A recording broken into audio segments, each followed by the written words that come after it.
1405 gives us the first whiskey casualty. That's right. Whiskey wasn't ever put on record as a recipe at first. It was originally put on record as a death certificate. I'm gonna chop it up and we're gonna have a good time. Some Johnny Walker Bar. Yeah. What's that? Four Roses. Four Roses. Four Roses. Might be in the bloopers, you never know. But look, today we're going into how whiskey was accidentally invented.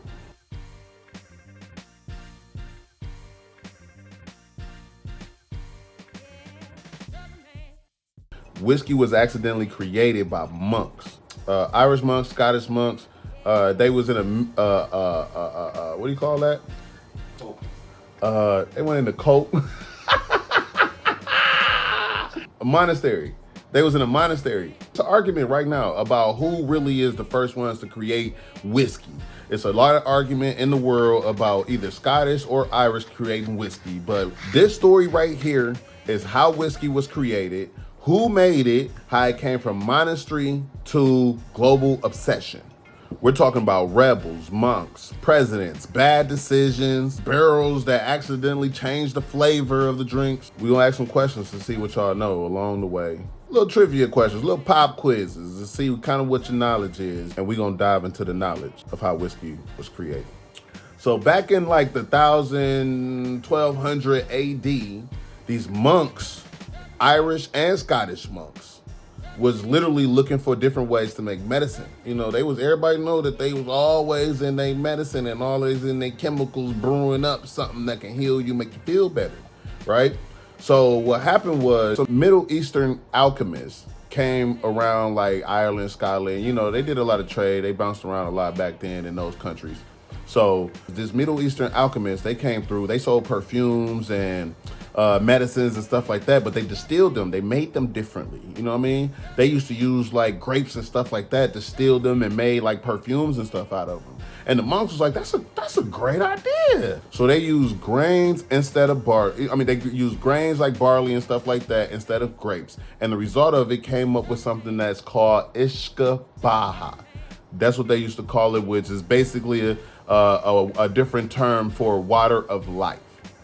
Now this early whiskey, it wasn't aged well, you know, it wasn't smooth. It was basically medieval medicine, you know, some for pain, sickness, you know, some vibes sometimes, you know, it worked too well. People got too drunk off of it. So instead of it becoming Ishkabaha, it became Ushka. You know, and long story short, the people got too drunk, so it became whiskey. You know, I don't know how they lost the Baja. I don't know who decided to call it whiskey. You know, but long story short, they was like Ishka. They wanted the Ishka Baja. Just think about it. Just think about somebody going to the bar, ordering an Ishka Baja. You know, long story short, every word gets shortened up. Just like nowadays, everything get abbreviated. Ishka Baja got abbreviated, shortened up, termed up. Somebody got too drunk and called it a whiskey. Now, all this has happened in 1200 AD-ish. You know, 1000 to 1200 AD-ish. Let's fast forward to 1405 gives us the first whiskey casualty. That's right. So somebody died for whiskey to become a result. So whiskey wasn't ever put on record as a recipe at first. It was originally put on record as a death certificate, as a reason for somebody dying. Hey, look, this is what happened. The Annals of Clonmacnoise, which is funny. I said it right. Annals? Annals? Annals. Annals. Annals. Annals. Annals. The Annals of Clonmacnoise. The Annals of Clonmacnoise. Look, they recorded that the first chieftain, his name was Richard McAnell. He was a leader of a clan of, I can't pronounce, but basically they was people of knowledge, right? He died for drinking too much aquavita, which basically is another way of saying water of life. You know what I mean? So we all know water of life is based off whiskey because that's how they distill it, and that's how whiskey is distilled. It's a little different these days because they put it in barrels. But anyway, to them, it was the water of death, obviously, because it killed a chieftain, you know, so they was tripping. So that's when it originally first got put into record that whiskey was something that you can't really drink too much of, or something that could kill you if you have too much of. So fast forward to Scotland in 1484. The government shows that barley was issued to some monk named Pierre John Cour, called Pierre John Cour. I don't know if I'm saying that right. Is it Pierre John Cour? Y'all let me know down in the comments. Is it Pierre John Cour or is it Pierre John Cour? I don't know, but I'm just American. What do I know?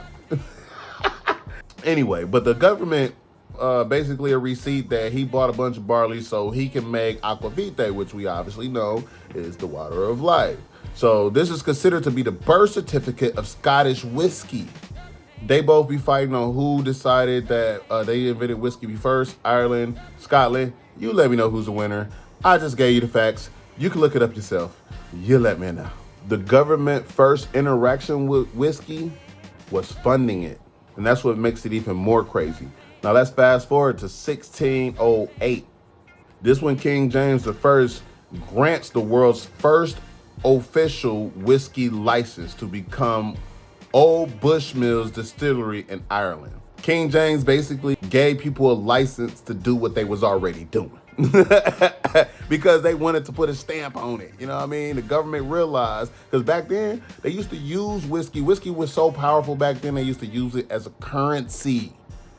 And the government peeped game, right?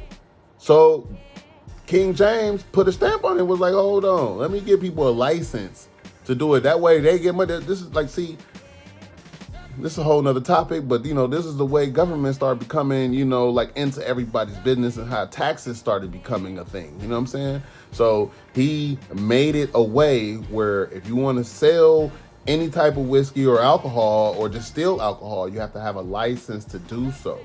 Who you got to pay to get a license? The government. Which country have the oldest licensed distillery? Is it Ireland or Scotland? Let me know what you think in the comments down below. So now look, now I got a stamp on it, right? So now you got regulations to whiskey. So whiskey hops on a boat. This is like the 1700s. Irish, Scottish, all those immigrants, they start bringing, it's a currency. So they start bringing it to America.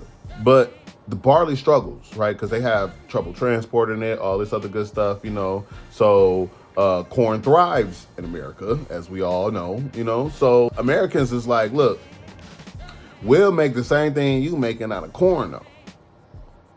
This leads to like the early American whiskeys being so valuable, people start putting taxes on it. So like, imagine your accountant accepting bourbon, like a bottle of bourbon, to handle your affairs. You know what I'm saying? Like that's the type of shit that they used to do back in those days. So in 1791, the U.S. government taxed whiskey just to pay a war debt. Farmers lose their mind. The whiskey rebellion pops off. We're bad. No, shit gets so bad that George Washington personally had to lead troops to shut that shit down. Like, real talk. So George Washington himself had to grab a bunch of troops because they was having a whole whiskey rebellion. You know what I'm saying? Something completely irrelevant. First time in history that a president led troops into the field. Not for money, not for land, not for nothing. For whiskey. Like I said, bourbon was definitely an accident, but then it became something so out of hand that shit, it was everywhere at that point. In the early 1800s in Kentucky, whiskey makers started aging spirits in charred oak barrels. And they didn't even do it for flavor or nothing like that. They did it because it was cheap lying around, and the char had caramelized sugars in the wood, creating flavors like vanilla, caramel, and spices, or is it caramel? Caramel, you know what I mean? And that's how bourbon was accidentally created. I'll give you another trivia question. Is only bourbon made in Kentucky? Let me know your answer down in the comments. Check this out. After that, in about the 1830s, an Irishman named Aeneas Coffey, he invents the column still. This allows whiskey to be distilled continuously. Cheaper, smoother, faster. This single invention leads to blended scotch, mass production. Basically, this guy made whiskey sellable, like global. So if you ever drink a Scotch whiskey, you're drinking Coffey's legacy. So if you ever drink a Scotch whiskey, you drinking Coffey's legacy. I like the way that sounds. I got a nice roll on it. Coffey's legacy. So now Prohibition is coming. During the Prohibition, America bans alcohol. Distilleries close, families lose businesses, recipes vanish. The only loophole at that time is that doctors could prescribe it. But everybody had a loophole. So they prescribed it for like anxiety, insomnia, like general sadness, honestly anything. So in the 1960s, 1970s, whiskey struggling. They basically seen this old fashioned, which is a video for another day. Hey, if you want me to do a video about old fashions, which is one of the best and favorite cocktails, which I'm gonna do history of every single thing. But right now we're doing the history of whiskey. And I wish I could just do bourbon, because I want to dive into bourbon, but we're going to do just whiskey today and just get over the basics. But if you want me to dive into either one of those, old fashioned in general or bourbon in general, let me know down in the comments. But by the 1960s and 1970s, they looked at the Elch whiskey as literally old fashioned. So that's when vodka started booming, right? Many legendary distilleries closed forever. But in the 1990s, something unexpected happened. Single malt scotch explodes.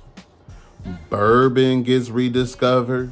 Japanese whiskey shocks the world by beating scotch in blind tastings. Fun fact, some of the rarest bottles today only exist because nobody wanted them back in the day. Look, but so all in all, whiskey survived because it adapts from monks to rebels, from medicine to luxury, from accident to art.